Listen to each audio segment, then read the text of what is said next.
little bit of uh, theater, and I've written a book. I was as another creative thing, it was I had done some event planning. And so I feel like I've taken all of that. I've reached the golden age of creativity, and now I'm going to share that with you. So the first things first, I'm going to pretend like we're going to give you all $1,000 for today. And I want you to think about how you would spend that $1,000 today. There's no restraints on how you could spend it. You can pay off debt. You can go out to dinner, treat yourself to a spa day, donate it to charity. There's no limit to what you can do. The only caveat is you have to spend it today. You can't put it in the bank and then save it for tomorrow because you didn't have enough time to spend it. So at the end of this video, we're going to talk about that. I don't know how many of you have ever been told you have zero talent. I know I did. When I was young, I had people tell me you have no talent at all. But I'm here to show you that you start creating the moment that you get out of bed in the morning. All of us do. And for instance, I'll prove it to you. How many of you here had your personal valet pick out your clothes for you today? Nobody? I didn't. If you're like me, you go in your closet and you try to find something to wear. And you base it on whether it makes you look good, makes you feel good. It's a form of self-expression. Now, I realize there are some people, like my brother-in-law here, who chooses his clothes based on what's clean, and that's fine too.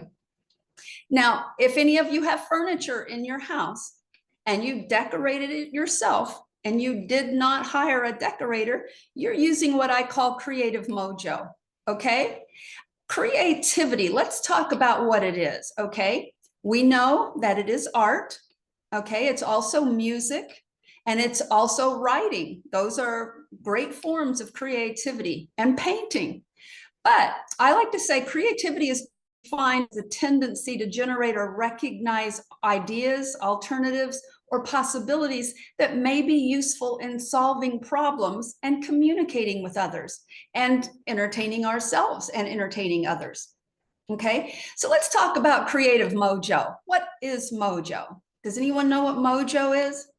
It's your magic charm or your magic powers. You've heard people say they've got their mojo working. Well, that's all it is. Okay, your mojo is like a muscle, and the more you use it, the stronger it gets. So it's also originality. And many of us don't think about an original idea is creativity. But here's one that I like to really point out: problem solving. That is a creativity in action. I don't know how many of you have a problem on a daily basis that you have to solve, but if you're solving it, you are using creative mojo. Okay. How about dieting?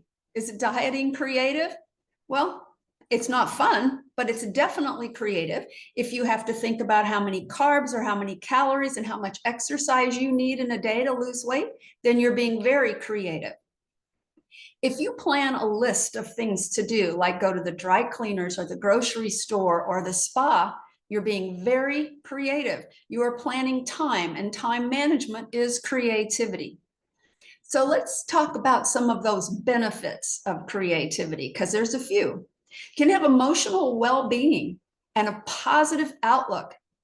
Creativity can give us that sense of healing and a sense of empowerment.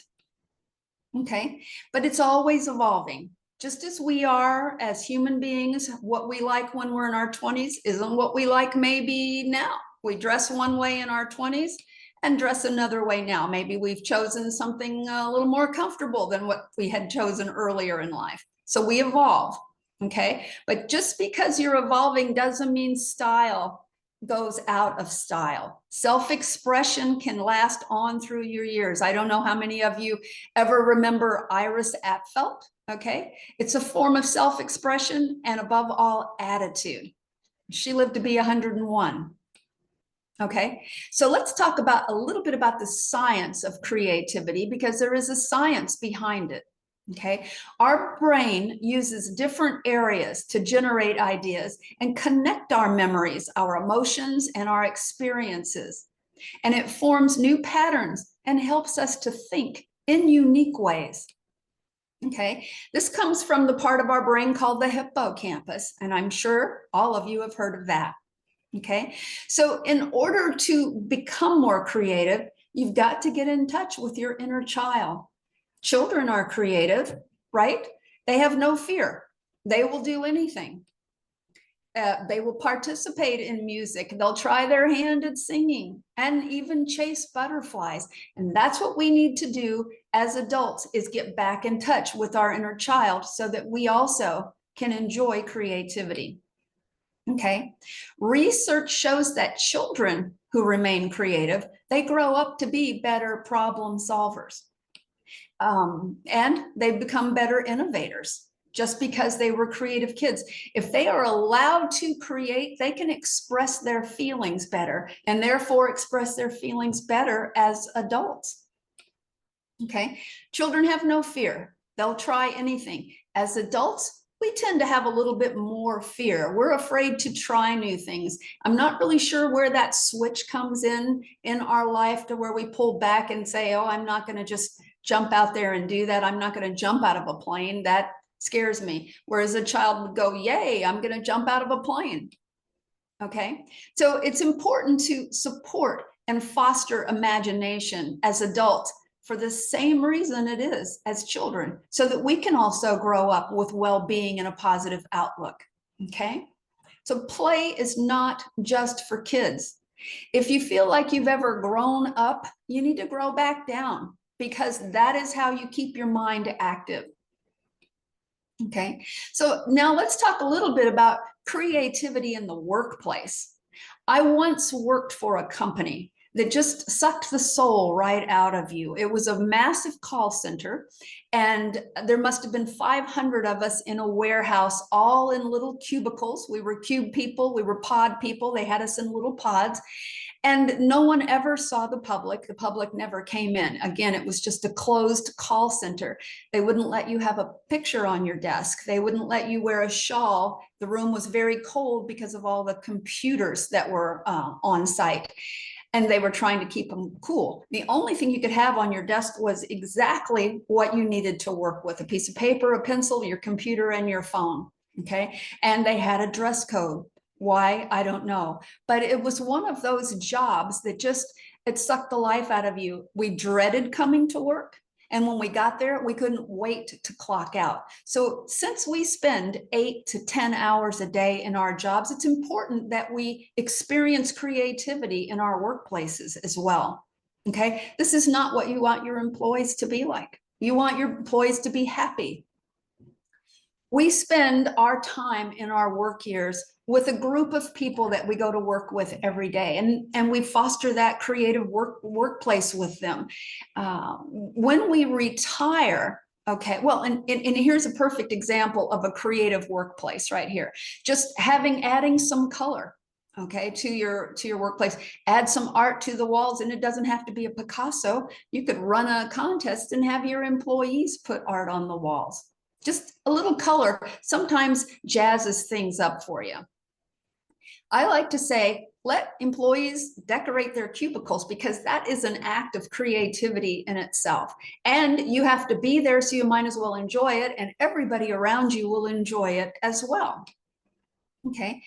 Now, to bring in more creativity in the workplace, I like to ask, when you have meetings and you all get together, bring in somebody from the outside, like Bob, the maintenance guy here, somebody who has no idea what it is that you do. So if you have a meeting where you're trying to solve a problem, you want to bring in somebody new that doesn't understand what you're doing, explain to them what the problem is and what you're trying to solve, and that person can sometimes come up with an idea for you that you didn't think of, because they are thinking outside of the box. They live outside of your box. Okay, great contest at work. Run crazy sweaters or ugly sweater contest in your workplace, or a Hawaiian shirt days. Those are fun too. It gets your employees thinking. Okay, when possible, have meetings outside occasionally. Now, I live in Arizona, so it's very, very difficult to have a meeting outside in Arizona, especially in the summertime. We would just spontaneously combust. But here's another way, just adding a few plants in the workplace that workers can find stimulating and comfortable. Doesn't have to be any big, huge ficus tree. Okay. Richard Branson said, train people well enough so they can leave, but treat them well enough so they don't want to. Okay. Now let's talk a little bit about creative art therapy. Okay. Creative art therapy is for people who are recovering from trauma, substance abuse, some sort of problem in their life, and it can promote healing for them and give them a sense of purpose and direction while they process their experiences. Now, it doesn't take away their experience. They still have to process everything, but it gives them a sense of focus and a sense of purpose while they're doing that. And that's what we had when we were working, a sense of purpose, a sense of focus, something to do every day. Okay, so according to the Mayo Clinic, creative arts can bring joy and help distract from pain and anxiety, which is all the best things that we could hope for. Okay, creative expression uses dopamine and serotonin. Okay, those improve our moods and reduce our anxiety levels by approximately 45%. And that's huge. And I know we've all heard of dopamine and serotonin. Those are the feel-good hormones. Okay, so art can be seen as an escape from our troubles. The focus gives us a sense of well-being and of accomplishment. Okay, I went to a creative art therapy art show one night here in the Phoenix area, and this was one of the pieces of art that my husband and I purchased. It's 3D, and as you can see, it's a faucet with little heads flowing out of the water, and the title is Feelings Finally Flowing. And I thought that was just so amazing for somebody going through trauma and recovering to come up with some piece of art like that. Helped them process it. Okay, so now we're in retirement, happy retirement. We've left our jobs and we have entered into that golden age of creativity. Now, I don't know if there are any of you out there that know that you're at the creative golden years yet. I am. And the way that I knew I was is I waved at my neighbor the other day and I saw this huge flap going here. And I thought, where did that come from? I wasn't there when I went to bed at night, was there the next morning when I woke up. So I figured I finally had arrived. But then I realized why the queen always waved like this and never, ever did she swing her whole arm out. So during the golden age, I like to say we're still hot. It just comes in flashes now. Okay, so let's talk about the seasons. We have seasons in our life when we're young, when we're in our work years, and when we're in retirement, just like there are seasons in nature, and they're always evolving. This is what I used to look like when I was young. Long red hair, did lots and lots of television commercials all over the country, from furniture to clothing to houses and cars. I was able to do anything I wanted to. Now, I do still have an agent in the Phoenix area, and I still go out on auditions, but my life has changed. Obviously, I don't look the same anymore. I have evolved, so now they send me out on denture cream commercial auditions and erectile dysfunction commercials, but that's where I'm at this point. So 1 in 5 Americans are going to be 65 or older by 2030. Okay, that's a pretty staggering statistic. So we need to use our creativity to embrace healthy aging. And let's talk about that, some healthy aging things. You have to figure out what inspires you. And if you are young now or in your work years now, you need to figure out what inspires you. What do you like to do? And keep those thoughts always in the forefront of your mind. Because creativity can do so much for us. It can combat the effects of aging. It can help us build that community that we lost when we were working and now that we're retired don't have anymore. And it can give us a new, renewed sense of purpose, okay? And provide lots of opportunities for growth, emotionally, spiritually, and physically. Okay, so we all know that staying in shape is important, keeping our bodies in shape is important, but it's just as important to keep our minds in shape. Okay, anyone who stops learning is old, whether they're 20 or 80, and anyone who keeps learning stays young. So the greatest thing in life is to keep your mind young. Okay, 40% of the people who participate in creativity have a decrease in depression. It's a very important thing in our world today. Okay, and 63% of the people have experienced a decrease in cognitive decline. Okay, and it's happened to anyone. Why did I come in here? You walk into another room and you can't remember what you came in there for. Well, it happens to me all the time. So you only need 45 minutes a day of creative activity to help you reduce the stress in your life. And I know we all have stress in our life. So what's the one thing that we all want in life besides this big bag of money? Okay, it's time. Time is the one thing we all want more of.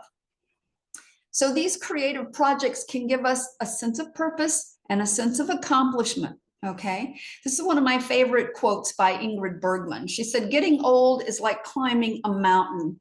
You get a little bit out of breath, but the view is much better." By the way, that's me on top of Pikes Peak in Colorado. Okay, so let's talk a little bit about our challenges of aging. Old age is when you bend down to tie your shoes and you wonder what else you can do while you're down there, because you might be down there a few minutes. There are health challenges as we get older, okay? There are also financial challenges as we get older.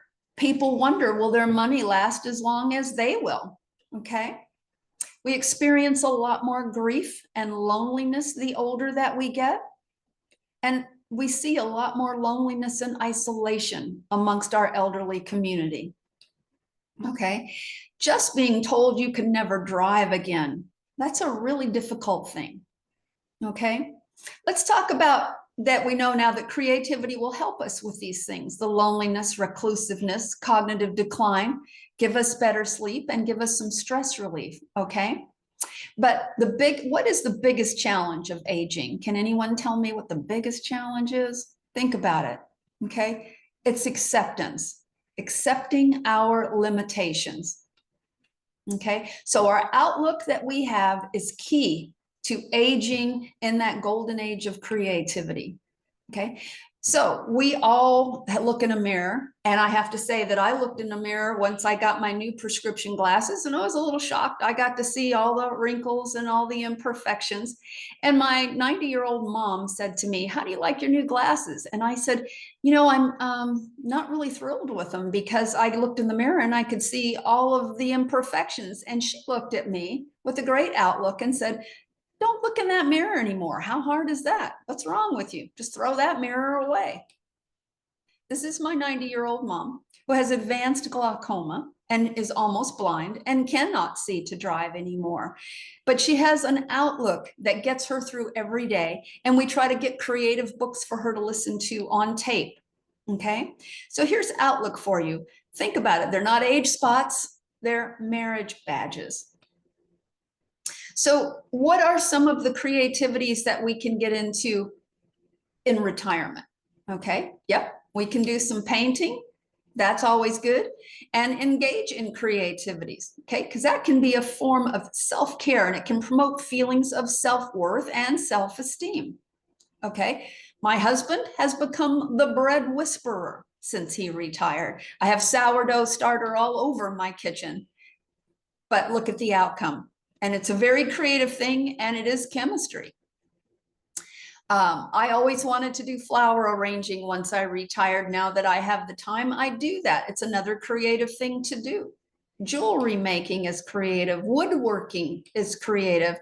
Quilting is probably one of the most creative things I've ever seen. So if you ever get a chance to go to a quilt show, go and see it. Okay. Amongst our elderly population, just playing cards is a good thing to do. You are creating a sense of community. Book clubs are good for our elderly population. So it is imperative that we get involved with the creative activities and projects, okay? And now the creative spark, okay, how do you get it? Well, some people meditate. You can always get out in nature and take a walk. Nature is always inspirational. Okay, travel is another way you can find your creative spark. All right, so creativity is a vital force, and it does keep our minds sharp and our lives meaningful. Whether it's through art or music, writing, or crafts, creative expression helps us navigate aging with grace. And it helps us foster connections, and it proves that inspiration has no age limit. Now, this little girl lives across the street from me, and every day when she comes to greet me, she's wearing a different collar. And I think that's very creative. Okay, we're back to the money. And I hope many of you may have texted Arlene or said what you might spend the money on. If we have any of those, I would love to hear them. But to prove this point, I wanted to tell you, we have 1,440 minutes in every day, okay? If you sleep 6 to 7 hours, you're using 440 of those minutes. So that leaves you with about 1,000 minutes. So I use the money to make us aware of how many minutes we have, because we have 1,000 waking minutes in a daytime, and we get to spend them the way we want to spend them, okay? It doesn't matter how we spend them. We just can't put them in the bank, and we can't save them for tomorrow. Okay, this is one of my favorite quotes by Irma Bombach. Seize the moment. Remember all those women on the Titanic that waved off the dessert cart? All right. Well, that is the end of my presentation. I'd like to say I am a creativity engineer, and I hope that all of you will go to my website and check it out. Let me know, Arlene, if you're still on. What else I can help you with as far as questions? We have a few responses to your question. Okay. Regarding the money, and they're very, very fun and interesting. Please tell me. I'd buy more fabric and the new sewing machine. Oh, well, that's very creative as well. The second one, take a trip. Oh, yay. Unknown caller. And then the third one, I would spend my money on art supplies and or traveling to places that inspire me. Very good. Well, you have a creative group of people working there. What Right. else? We'll go to a holistic spa with my family. Oh, yeah, that sounds fun. That sounds really good. So, Donna, I have a quick question for you. So Yes. how do you overcome the fear in trying new things? And that's a good question, but you just have to keep trying. You have to put one foot in front of the other. It's like anything that you want to do, that first step is always the hardest. You know, it's just like a journey of 1,000 miles. It looks like a long way, but you just got to take that first step. Get work past it, meditate about it, get inspired. And also, if you are trying to find a group of people that do what you do or something that you're interested in, try to hook up in those kind of art clubs, writing clubs, acting clubs, and that will get you also help you lose your fear of it. Thank you. And there was a question directed to me. Why are you called the Gala Guru? Okay, I used to be an event planner, and I had over 3,000 events. I am a creativity engineer, but event planning is very, very creative, and it's a lot of work. So there's a lot of pieces to that puzzle of organization, but that's why I am called the Gala Guru. And I have a blog now called Dear Gala Guru, but people can send me a crazy question, and there are questions like, what happens to you if somebody shows up to your house for dinner the day before on the wrong date? How do you handle that? How do you handle guests that show up for dinner and they come an hour too early and you're not quite ready yet? So what do you do if the electricity goes out while you're cooking dinner for your boss? So there's a lot of fun questions. You can take a look at my blog on my website. And if you have any questions, send them in. We'll answer them. They're fun. So you're almost like the Emily Post. Almost, exactly. Except mostly mine is about you know, things that happen during an event or a party that you're having. You know, what happens when you invite your crazy aunt for Thanksgiving and you have a lot of people and somebody says something inappropriate or tells an inappropriate joke? How do you handle things like that? So there's a lot of fun. We've all had those moments where the turkey didn't